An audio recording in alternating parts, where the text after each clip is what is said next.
Bonjour à tous, je m'appelle Sophia et cette vidéo concerne les énergies principales pour la nouvelle lune dans le signe de la Vierge, dans l'axe Vierge-Poisson, du 13 au 27 septembre.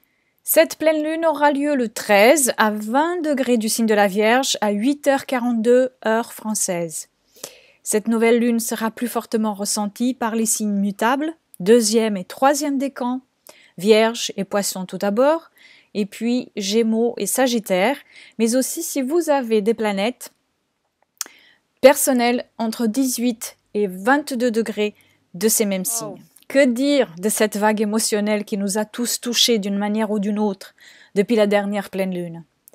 La puissance neptunienne, quand elle est activée par l'abondance jupitérienne, donne parfois un trop-plein de tout. Le soleil a activé Chiron, le guérisseur blessé, dont je vous en avais parlé à la fin de la vidéo précédente. Et voilà les blessures à découvert, des limites difficiles à mettre en place, car les émotions sont à fleur de peau, et quand nous nous laissons contrôler par elles, les résultats peuvent être d'une immense grandeur, c'est vrai, mais aussi d'une immense étroitesse aussi parfois. Les extrêmes sont à l'œuvre et il nous faut retrouver la voie du milieu, la voie qui nous porte vers l'équilibre. La rencontre avec Jupiter et Neptune, qui a déjà commencé à la pleine lune, mais qui va devenir exacte au degré près le 17 septembre, c'est vraiment une énergie, comme je vous l'avais dit dans l'autre vidéo, qui va rester encore avec nous pendant plusieurs mois. Pour mieux comprendre d'un point de vue astrologique, et uniquement astrologique, ce qui est en train de se passer en Europe avec l'arrivée des réfugiés, il nous faut aller chercher quand cette même disposition des planètes, c'est-à-dire Jupiter en Vierge et Neptune en Poisson, a eu lieu pour la dernière fois. Et cela s'est passé il y a 166 ans, c'était en 1849. À ce moment-là, il y avait une arrivée massive d'Européens qui avaient débuté depuis quelques années plus tôt. C'est la période de la grande famine en Irlande. Les Irlandais, en grande partie, débarquent sur les côtes américaines à la recherche d'un meilleur futur.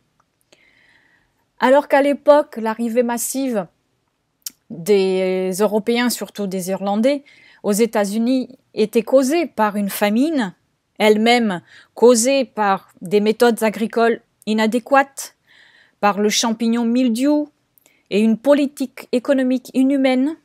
Cela a mené à la catastrophe de la grande famine. Aujourd'hui, c'est encore une fois l'homme qui est le principal acteur dans la cruauté qui est à la base des déplacements des populations.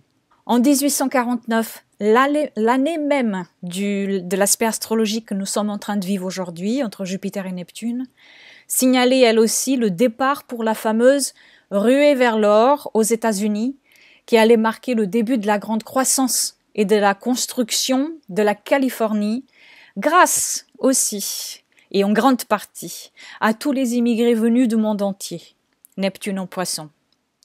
C'était la ruée vers l'abondance que Jupiter incite. Aujourd'hui, c'est pareil. Les réfugiés se déplacent vers l'abondance de paix et de sécurité que l'Europe représente. Et cela va être le grand défi de la vieille Europe. Les planètes transpersonnelles, Uranus, Neptune, Pluton, représentent les archétypes des grandes énergies collectives. En les regardant agir, elles nous permettent de mieux comprendre le monde et les cycles. Mais ensuite, c'est ce que l'humanité en fait de ces cycles-là. Comment va-t-elle façonner le paysage avec ces énergies-là? Tout ça, ça reste à notre charge. Et c'est exactement la même chose dans nos vies personnelles. Cette nouvelle lune, vous l'avez compris, reste très imprégnée de cette même énergie émotionnelle de pleine lune, de la pleine lune précédente, avec Jupiter, Neptune et Chiron, encore très actifs. Sauf que cette fois-ci, la lune se retrouve du côté opposé de la pleine lune dernière, cette fois-ci dans le signe de la Vierge, qui est un signe de terre, et surtout parce que cette nouvelle lune est aussi une éclipse partielle du soleil. Les nouveaux départs, les décisions, etc., qui seront amenés à fleurir à partir de la prise de conscience apportée par cette nouvelle lune pourront se mettre en place jusqu'à 6 mois. Une nouvelle lune éclipse est beaucoup plus puissante pour nos consciences que la nouvelle lune que nous avons chaque mois. La Vierge, c'est le concret. Il va maintenant falloir regarder le détail, trouver des méthodes pratiques, mettre en place un processus valable dans nos vies et dans le monde. Au niveau personnel, c'est le moment pour effectuer un tri mental, mais aussi matériel, relationnel, etc. Se désintoxiquer de certaines habitudes et routines mentales qui nous empêchent de vivre dans la réalité, comme le pessimisme par exemple, parce qu'être dans le pessimisme empêche de voir sa propre lumière, ce qui veut dire que le quotidien devient une lutte avec la dualité. La critique d'autrui par exemple, parce que chacun d'entre nous est en train de vivre au moins un épisode difficile dans sa vie, même s'il ne le montre pas. La comparaison, parce que se comparer uniquement à ce que les autres montrent de bien, c'est se voiler la face et ne vouloir voir qu'un seul côté de l'histoire. Il faut alors, dans ce cas, se comparer aussi à ceux qui n'ont rien, et vous allez voir que vous êtes infiniment riche. Cet exercice, il est vraiment libérateur et puissant, comme vous verrez. Et puis la peur, parce que quand la peur n'est pas valable, elle enferme, etc. Il y a des tas d'autres. L'idée, c'est de les remplacer par d'autres routines. Oui, parce que malheureusement, ils deviennent des routines. Donc, les remplacer par de nouvelles routines beaucoup plus valables et constructives. S'intéresser à toute pratique holistique pour relier toujours le corps, l'âme et l'esprit tout le temps. C'est le moment pour être de service et pour trouver dans le fait d'être de service sa propre réparation, Chiron. C'est le moment pour mettre en place des outils qui vont amener à nous libérer des inquiétudes pour des choses qui ne se sont même pas encore produites. Car pendant ce temps-là, pendant que l'on s'inquiète, la stagnation prend racine et vous agissez pas. C'est d'ailleurs le grand fonds de commerce mondial depuis déjà pas mal d'années. Plus on nous abreuve d'inquiétude, plus nous stagnons et devenons rigides mentalement et dans le cœur, ce qui fait qu'ensuite la peur s'installe et nous manipule jusqu'à la haine. Donc, c'est quelque chose qui est très simple et efficace. Nous devenons nous-mêmes nos propres bourreaux. C'est également le moment pour commencer à s'occuper du corps, avec une alimentation et de l'exercice qui pourront changer énormément de choses en nous. Et même très souvent, certaines choses dont on ne croit pas qu'une alimentation et un peu d'exercice puissent changer la donne. Et pourtant, c'est cela, la bonne mise en pratique du détail du signe de la Vierge, qui nous permet d'arriver à quelque chose de plus grand. Nous ne pouvons pas passer du rien au tout, sans mettre en place des outils qui vont soutenir le but que l'on s'est donné. Et tout compte. Nous sommes faits de matière et d'esprit, et les deux doivent collaborer ensemble pour que l'âme puisse continuer à habiter le corps. La planète qui régit cette nouvelle lune, c'est Mercure. Autant dire que le mental est plus que jamais activé et doit être regardé de plus près. Notre langage intérieur, c'est notre boussole. Et c'est avec nous-mêmes que nous passons la plupart de notre temps. Alors pourquoi être si insensible envers soi-même ?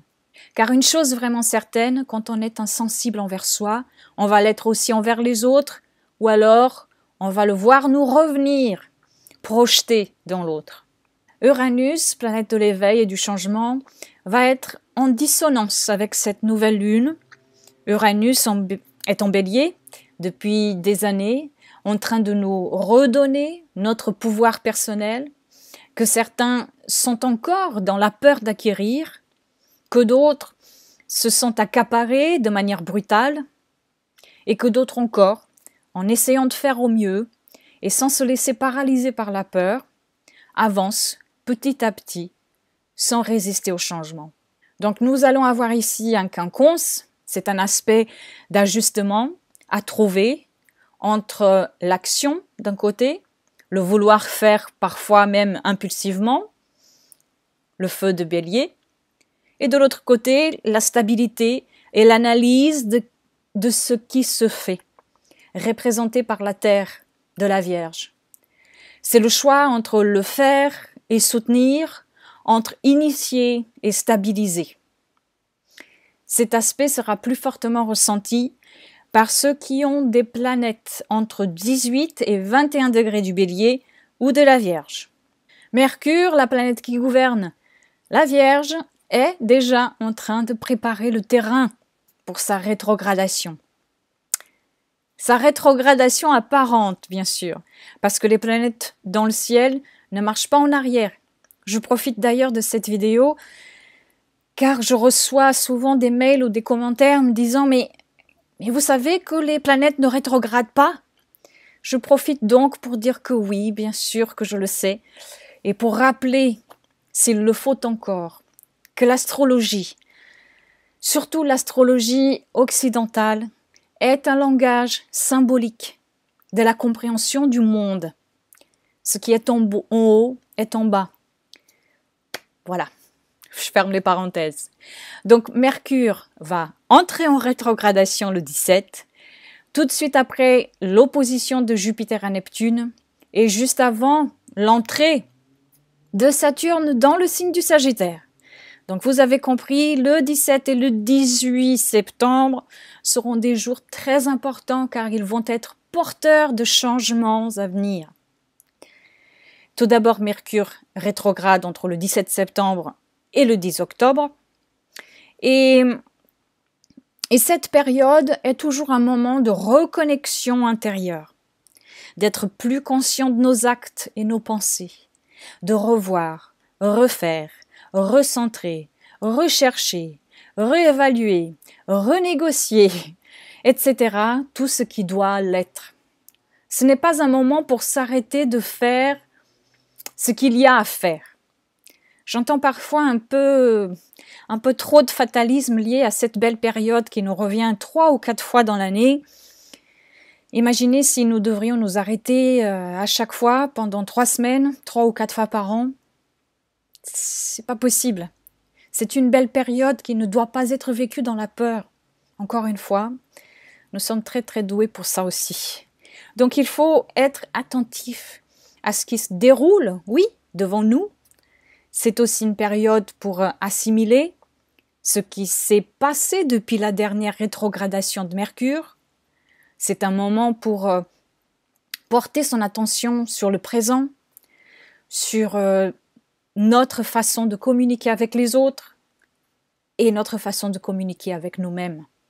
Et cette fois-ci, la rétrogradation aura lieu dans le signe de la Balance et le défi de Mercure ici va être de nous amener à réfléchir sur la difficulté à trouver un équilibre entre l'union et l'individualisme, entre moi et l'autre ou juste moi, représenté par le bélier en face. Où commence l'un et où s'arrête l'autre? L'union des contraires. Au niveau mondial, cela annonce des négociations entre les pays. C'est l'heure de faire entrer la diplomatie pour trouver de nouvelles règles, et ceci parce que Saturne arrive dans le Sagittaire, et il va y rester jusqu'à la fin 2017. Le Sagittaire est gouverné par Jupiter, le dieu des dieux, et Saturne, c'est le dieu du temps. C'est la structure, c'est la colonne vertébrale qui soutient le tout. Il s'agit donc de revoir des lois, des règles de vie en société, d'éducation, etc. Mais le Sagittaire est aussi l'expansion et cette part de spiritualité que l'on peut retrouver quand on accepte de nous ouvrir à ce qui est différent et c'est là que nous nous élevons, spirituellement, culturellement, etc. Mais il va falloir mettre en place une structure qui puisse soutenir le tout. Saturne. Dans nos vies personnelles, cela va être aussi en corrélation avec la récente rétrogradation de Vénus, Vénus qui gouverne la Balance, et ce que cette rétrogradation a soulevé en chacun de nous, et parce que Vénus et Mercure seront en sextile, dans un beau sextile au moment de la nouvelle lune, l'entente et les discussions sont favorisées et proposées. Donc les solutions sont là, mais il faut encore accepter de les voir au milieu du brouhaha intérieur. Vous ressentirez peut-être ce beau sextile entre Vénus et Mercure si vous avez des planètes personnelles entre 14 et 15 degrés du Lion ou de la Balance. Et vous ressentirez plus fortement la rétrogradation de Mercure si vous avez des planètes entre 0 et 16 degrés de la Balance. Je vous invite également à regarder les vidéos que j'avais faites l'année dernière, une sur la signification générale et puis une par signe concernant l'entrée de Saturne dans le signe du Sagittaire. Je mettrai le lien de la playlist ici en barre d'infos. Saturne entre donc dans le signe du Sagittaire et sort des eaux du Scorpion. Un nouveau chapitre débute. La dernière rétrogradation dans le Scorpion ces derniers mois a été la recherche d'une validation dans nos chemins, qui a débuté en 2012.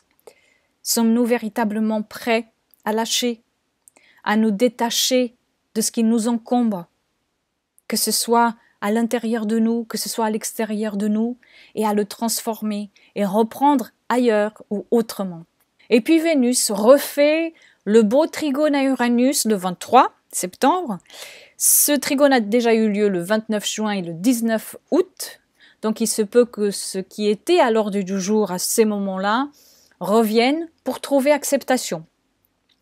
Uranus et Vénus en trigone, c'est la possibilité d'un coup de foudre relationnel, artistique, ou tout simplement avec la vie, soit parce que du nouveau se met en place, ou parce que l'on fait la paix avec le changement. Ça ne dure pas longtemps, alors profitons-en. Vous pourrez ressentir ceci plus fortement si vous avez des planètes personnelles entre 18 et 20 degrés du Bélier ou du Lion. Le 23 également, c'est l'équinoxe et l'entrée du Soleil en Balance. Cela annonce le changement effectif de saison qui ouvre de nouvelles possibilités et nous incite à mettre en place des outils de recherche d'équilibre dans nos vies et par conséquent dans le monde. Le 24, c'est au tour de Mercure de faire le deuxième de 3 carrés à Pluton qu'il fera suite à sa rétrogradation. Et ce pourront être des moments importants dans l'avancement de la pensée transformative et de la régénération, dans le cas de nos vies personnelles et bien sûr au niveau mondial, mais seulement si on ne se laisse pas enlisser dans des discussions mal canalisées, stériles et sans fin. Comme par exemple, être buté sur quelque chose et ne pas vouloir faire avancer sa pensée.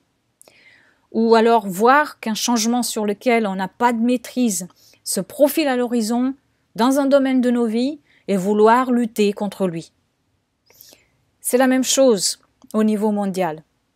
Des courants contraires qui pourront être porteurs de discussions qui vont amener à une transformation, qui vont amener au changement, mais qui seront forcément accompagnés de beaucoup de débats houleux, de beaucoup d'incompréhension et de lutte de pouvoir, car il y a beaucoup de résistance de la part des institutions que Pluton s'est décidé d'écrouler depuis 2008, depuis que cette planète est entrée dans le signe du Capricorne, pour faire place nette et nous amener à renaître, à faire renaître ces institutions métamorphosées. Surtout que Pluton va lui aussi là maintenant sortir de sa rétrogradation quelques heures après en fait, et cela indique que dans les 6 mois à venir, la transformation va avancer. Comment? Cela reste à l'humanité d'en décider. Vous ressentirez ceci plus fortement si vous avez des planètes personnelles entre 12 et 14 degrés de la Balance ou du Capricorne, tout d'abord, mais aussi des autres signes cardinaux, Bélier et Cancer. Pour ce nouveau cycle de la lunaison qui va jusqu'à la prochaine nouvelle lune au mois d'octobre, ce qui veut dire que cela englobe également la prochaine pleine lune, je vous propose en essence florale du Dr Bach d'utiliser être. Si vous ressentez le besoin d'être plus tolérant envers vous-même et les autres, ou si vous trouvez des difficultés à sortir d'une pensée trop critique envers soi-même ou sur la vie que mènent les autres, cette essence peut vous aider à trouver une autre attitude plus chaleureuse et un certain lâcher-prise dans ces situations que je viens de citer. Bien sûr, il ne faut pas oublier que je vous propose à chaque lunaison une essence, une seule essence florale qui est en lien avec la lunaison et pas en rapport avec votre thème personnel. Pour cela, et pour que je puisse étudier votre thème et vous préparer un élixir qui est un mélange de plusieurs essences fait uniquement pour vous, pour un moment donné, il faut prendre une consultation avec moi. Pour cela, je vous invite à visiter mon site internet où vous trouverez tous les types de consultations individuelles que je vous propose. Vous trouverez également sur mon site internet une méditation visualisation que j'ai spécialement créée pour être utilisée pendant les périodes de rétrogradation de Mercure. Et ceci, vous la trouverez dans ma page Shop.